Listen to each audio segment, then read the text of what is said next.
Hello everyone, hope you are doing well. Welcome back to our channel. Today we are going to practice close test and passage for your upcoming examinations. तो आज हम एक cloze test और एक passage की practice करेंगे. Let's start. पहले cloze test देखते हैं. In the following passage, some words have been deleted. Select the most appropriate option to fill in the blank. तो दिए गए पैसेज में कुछ ब्लैंक्स हैं, ऑप्शंस देखकर आपको फिल करने हैं. एक बार रीड कर लीजिए क्लोज टेस्ट.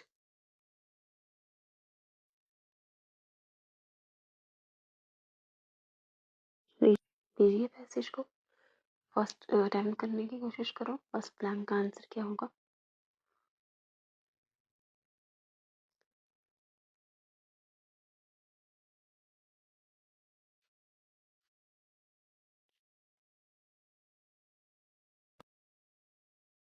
सेकंड, तो फिर पर पॉज करके देख लेना.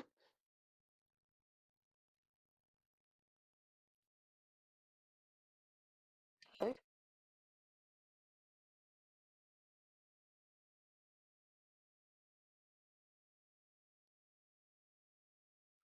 फोर्थ,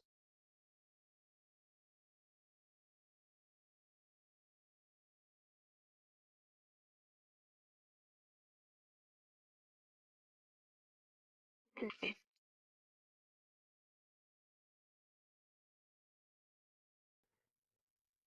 ठीक है, आप एक बार वीडियो को पॉज करके क्लोज टेस्ट को रीड कीजिए और फिर ब्लैंक्स अटेम्प्ट करना खुद से.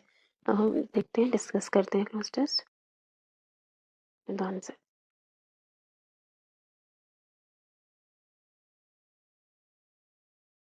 ठीक है, अब हम रीड कर लेते हैं क्लोज टेस्ट. आप वीडियो को पॉज करके देख लीजिएगा.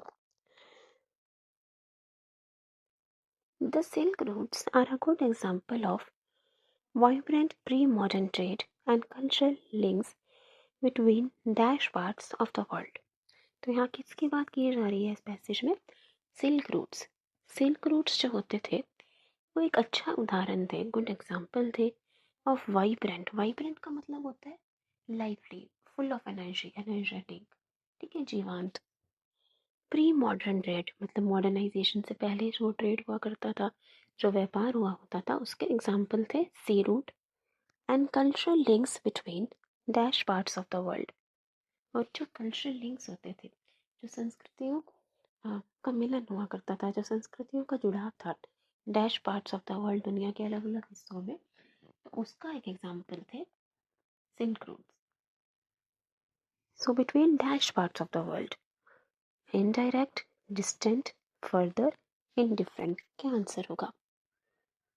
The Silk Routes are a good example of vibrant pre-modern trade and cultural links between dash parts of the world. Indirect parts, distant parts, further part या indifferent. Indifferent का मतलब तो होता है किसी चीज से फर्क ना पड़ना. Indifferent तो ये तो नहीं होगा. Further बच्चों को लगेगा further. देखो further नहीं है, ये farther नहीं है. Further का मतलब होता है in addition, इसके अलावा, इसके अतिरिक्त. जैसे further this I have nothing to say, इसके अलावा मुझे कुछ नहीं कहना. तो ये फर्दर का मतलब हो गया इन एडिशन टू, इसके अतिरिक्त. जो फार्दर होता है FARTHER, उसका मतलब होता है डिस्टेंट, दूरी पे. फार मतलब दूर होता है ना, तो फर्दर का मतलब होता है डिस्टेंट, दूरी पे. ये फर्दर है जो आपको ऑप्शन में दिया है, उसका मतलब है इन एडिशन टू, उसके अलावा, इसके अतिरिक्त. ठीक है, कंफ्यूज मत होना. तो ये भी आंसर नहीं होगा. फार्दर होता तो ये आंसर हो सकता था. इनडायरेक्ट तो क्या होगा answer? Vibrant pre modern trade and cultural links between indirect parts of the world, नहीं, between distant parts of the world. मतलब दुनिया के अलग अलग हिस्सों का, जो अलग अलग दुनिया के दूर दूर जो हिस्से थे उनको जोड़ते थे silk routes between distant parts of the world. ठीक है.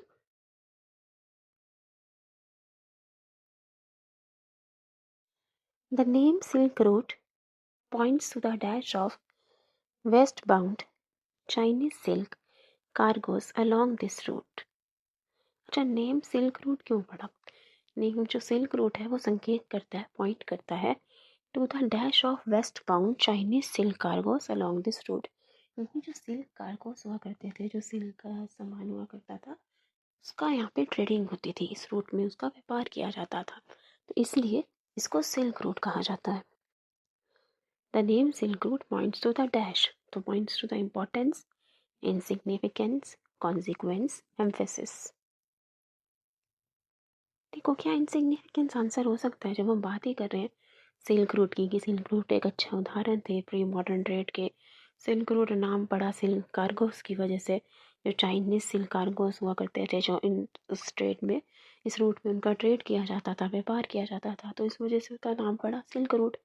तो क्या इनसिग्निफिकेंस हो सकता है यहाँ? इस पैसेज में तो सिल्क रूट के बारे में अच्छा बताया जा रहा है। इनसिग्निफिकेंस का मतलब हो गया नॉट इम्पॉर्टेंट, जो ज़रूरी ना हो, आवश्यक ना हो, नेगेटिव है, तो ये आंसर नहीं हो सकता। Consequence refers, silk routes point to the consequence of. Consequence का मतलब तो होता है इफेक्ट, इफेक्ट परिणाम, ये भी नहीं होगा। एम्फेसिस का मतलब होता है जोर देना, refers to the emphasis of west bound silk cargoes. तो यहाँ पे किसी बात पे एम्फोसिस थोड़ी किया जा रहा है, किसी बात पे जोर थोड़ी दिया जा रहा है। आंसर हो जाएगा इम्पोर्टेंस। इम्पोर्टेंस बताती है सिल्क कार्गोस के अलोंग दिस रूट, मतलब सिल्क कार्गोस का जो ट्रेड होता था वो कितना इम्पोर्टेंट होगा, जिस वजह से सिल्क रूट ही इसका नाम पड़ गया। तो इम्पोर्टेंस बताता है सिल्क कार्गोस के ट्रेड की। ठीक है। Historians have identified various silk routes, historians ने, इतिहासकारों ने कई सिल्क रूट्स को आइडेंटिफाई किया, कई सिल्क रूट्स को खोज किया, पहचाने हैं। ओवर लैंड एंड बाय सी, कुछ सिल्क रूट होते थे लैंड के थ्रू, और कुछ सी समुद्री सिल्क रूट भी हुआ करते थे। Knitting together vast regions of Asia, जो एशिया के कई हिस्सों को एक दूसरे से कनेक्ट करते थे, डिफरेंट पार्ट्स को जोड़ते थे silk routes. And from Asia with Europe and North Africa, और एशिया को यूरोप और नॉर्थ अफ्रीका से भी डैश करते थे। यहाँ पे क्या कहा था, knitting together vast regions of Asia, Asia की जो अलग अलग हिस्से थे, अलग अलग रीजन्स थी, अलग अलग जगहों को ये रूट्स जोड़ते थे, और एशिया को यूरोप और नॉर्थन अफ्रीका से भी क्या करते होंगे, collecting, linking, sharing, dividing. Knitting together का मतलब ये एक साथ जोड़ते थे, तो एशिया को यूरोप और अफ्रीका से भी रूट्स जोड़ते थे, कनेक्ट करते थे। तो कलेक्टिंग तो नहीं होगा, कलेक्टिंग तो मतलब इकट्ठा करना होता है। लिंकिंग, लिंकिंग या कनेक्टिंग, लिंकिंग, लिंक करते थे एशिया को यूरोप और नॉर्थन अफ्रीका से। शेयरिंग भी नहीं, एशिया को शेयर थोड़ी करेंगे वो बाकी कंट्रीज से। डिवाइडिंग भी नहीं, लिंकिंग आंसर होगा। They are known to have existed since before the Christian era, Christian area से पहले ही थे ये silk route. And almost dash, and dash almost till the 15th century, और 15th सेंचुरी तक ये डैश करे। Radiated, languaged, tribed, retreated. Radiate का मतलब क्या होता है, जैसे the sun radiates heat and energy. Radiate का मतलब होता है चारों तरफ फैलाना, चारों तरफ फैलाना, जैसे कि सन हीट एनर्जी रेडिएट करता है। लैंग्वेज का मतलब होता है वीकन, कमजोर करना, वीकन करना। थ्राइव मतलब ग्रो, फलना फूलना, thrive.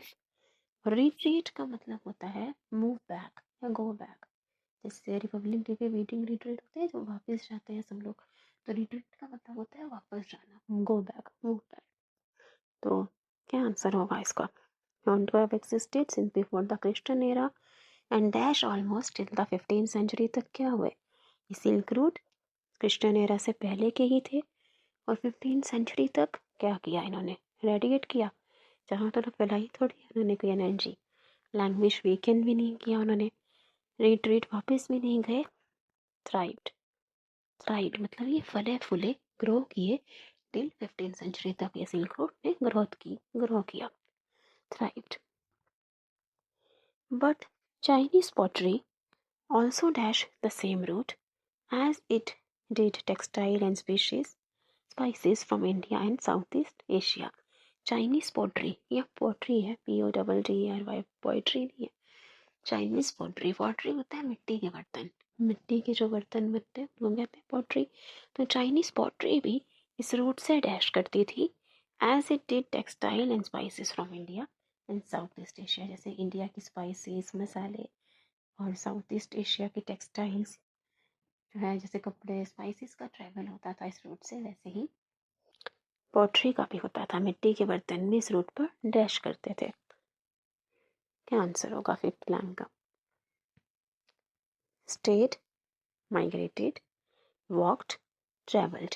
Chinese pottery stayed the same route पे जाके वो स्टे करेगी, बस मतलब रुक जाएगी पोट्री, नहीं है तो नहीं होगा। माइग्रेटेड, देखो माइग्रेट का मतलब होता है एक जगह से दूसरी जगह पर जाना, पर लंबे समय के लिए। जैसे कुछ लोग माइग्रेट करते हैं ना मेट्रोपॉलिटन सिटीज में, माइग्रेट करते हैं कुछ लोग दिल्ली मुंबई काम के लिए, या तो काम के लिए, जॉब के लिए, या फिर बसने के लिए, वहाँ रहने के लिए, लंबे समय तक रहने के लिए, उसे हम कहते हैं माइग्रेट। बर्ड्स भी माइग्रेट करते हैं, जैसे वेदर चेंज होता है तो एक जगह से दूसरी जगह चले जाते हैं। तो माइग्रेट का मतलब होता है एक जगह से दूसरी जगह जाना लंबे समय के लिए, बसने के लिए या फिर काम की वजह से, ठीक है, वो माइग्रेट है। तो पोट्री माइग्रेट थोड़ी करेगी, वो कहीं बसने के लिए जा रही है या काम के लिए थोड़ी जा रही है। ट्रेवल्ड कहीं घूमने फिरने के लिए जैसे हम जाते हो लंबे छोटे समय के लिए, थोड़े समय के लिए। तो ट्रेवल और माइग्रेट में क्या फर्क है? माइग्रेट है आप एक जगह से दूसरी जगह जाते हैं लंबे समय के लिए रहने के लिए, और लॉन्ग टाइम, जैसे आप काम के लिए, जॉब के लिए कहीं माइग्रेट कर रहे हो, कहीं बसने के लिए जा रहे हो, ठीक है, तो उसको कहते हैं माइग्रेशन। ट्रेवल थोड़े समय के लिए किया जाता है, जैसे आप कहीं किसी कंट्री में या किसी किसी और स्टेट, किसी सिटी में घूमने के लिए जाते हो थोड़े टाइम के लिए और फिर वापस आ जाओगे, वो ट्रेवल है। ओके। और वॉक, तो चाइनीज पोट्री वॉक थोड़ी करेगी, सेम रूट पे ट्रेवल करेगी। वाइब्रेंट का मतलब होता है फुल ऑफ लाइफ एनर्जी। मैं देख लिया था, ये सारे आंसर दिए हुए हैं। फर्स्ट का आंसर डिस्टेंट था, second importance, third linking, fourth thrive या मीनिंग भी गिवन है। थ्राइव का मतलब होता है ग्रो, प्रॉस्पर, फलना फूलना, प्रॉस्पर होगा ये, प्रॉस्परस में प्रॉस्पर। लैंग्वेज का मतलब weekend, radiate spread out in all direction, चारों तरफ फैलना। रिट्रीट मतलब वापस जाना, मूव बैक। ट्रेवल्ड। चलिए, अब हमने क्रॉस टेस्ट देख लिया, अब एक पैसेज गिवन है। पैसेज को रीड करके आपको कुछ क्वेश्चन आंसर करने हैं। छोटा सा ही पैसेज है, एक बार पहले क्वेश्चन देख लेते हैं और फिर पैसेज रीड करेंगे। Question number 1, what what did the young farmers do when they came to the village? What was the name of the old farmer in the story? What can we infer about John's character in the story? What should be an appropriate title for the story? Why did John remain steadfast in his traditional farming methods? ठीक है, तो इसको read कर ले। Once an old farmer lived John in a village, या John हो जाएगा पहले और फिर lived होगा, टाइपिंग मिस्टेक है, सॉरी अबाउट दैट, या John lived होगा। Once an old farmer John lived in a village, तो एक old farmer John रहता था एक विलेज में। Despite the arrival of young farmers with modern techniques, John stuck to traditional methods, believing in hard work and patience.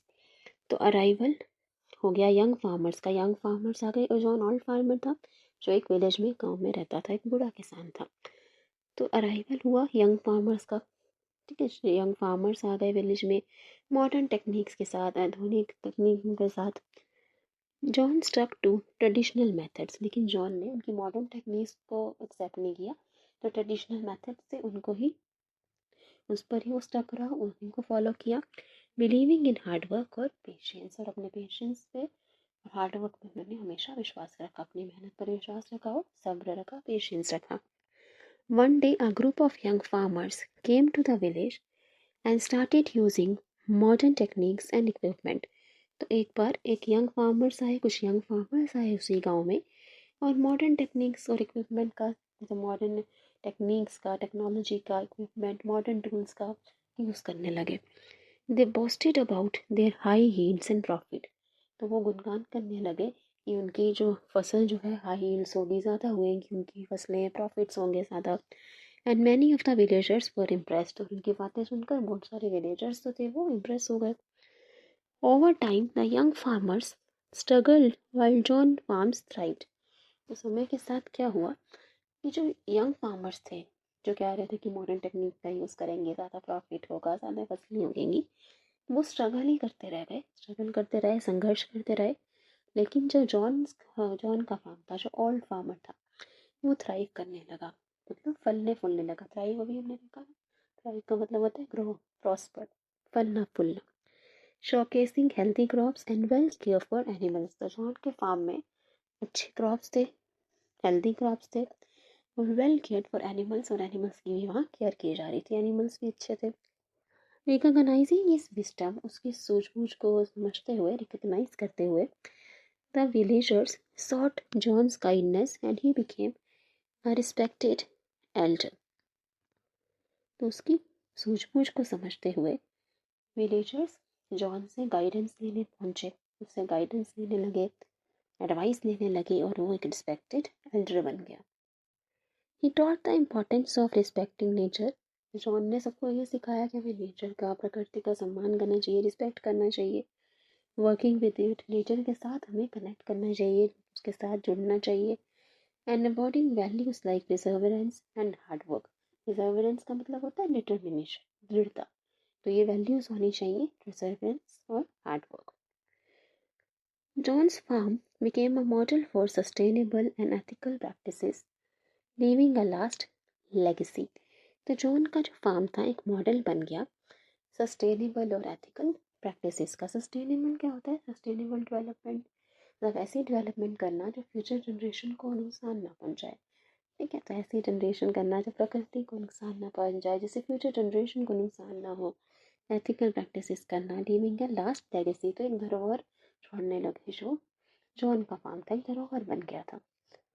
He was remembered as a wise and humble man, उसको याद किया गया एक बुद्धिमान, एक हम्बल व्यक्ति के रूप में। हम्बल हो गया विनम्र, एक विनम्र, एक बुद्धिमान व्यक्ति के रूप में उनको याद किया गया। वो dedicated his life to the land and community, जिन्होंने अपनी लाइफ, अपना जीवन समर्पित कर दिया लैंड पे और कम्युनिटी पे। ठीक है, छोटा सा ही पैसेज था। ऑप्शन से देखते हैं। What did the young farmers do when they come to the village? They started a new business in the village. उन्होंने नया बिजनेस स्टार्ट किया। They started using modern farming techniques and equipment. They started using traditional farming methods. They left the village soon after arriving. आते ही वो चले गए। क्या किया था उन्होंने जब विलेज में आए? तो यहाँ पे आंसर गिवन है। Once group of young farmers came to the village and started using modern techniques and equipment. आते ही वो modern techniques और equipment का यूज करने लगे। ये आंसर होगा। Name of the old farmer in the story, तो बता दोगे? जैक, जॉन या James? John. What can we infer about John's character in the story? John के कैरेक्टर के बारे में, व्यक्तित्व के बारे में क्या पता चलता है स्टोरी से? He was arrogant and stubborn, वो जिद्दी था, स्टबर्न था, घमंडी थे। He was lazy and unproductive, आलसी, सुस्त थे। He was wise and humble. He was dishonest and deceitful, धोखाधड़ी करने वाले थे। कैसा कैरेक्टर था जॉन का? Wise and humble. लेकिन गिवन है।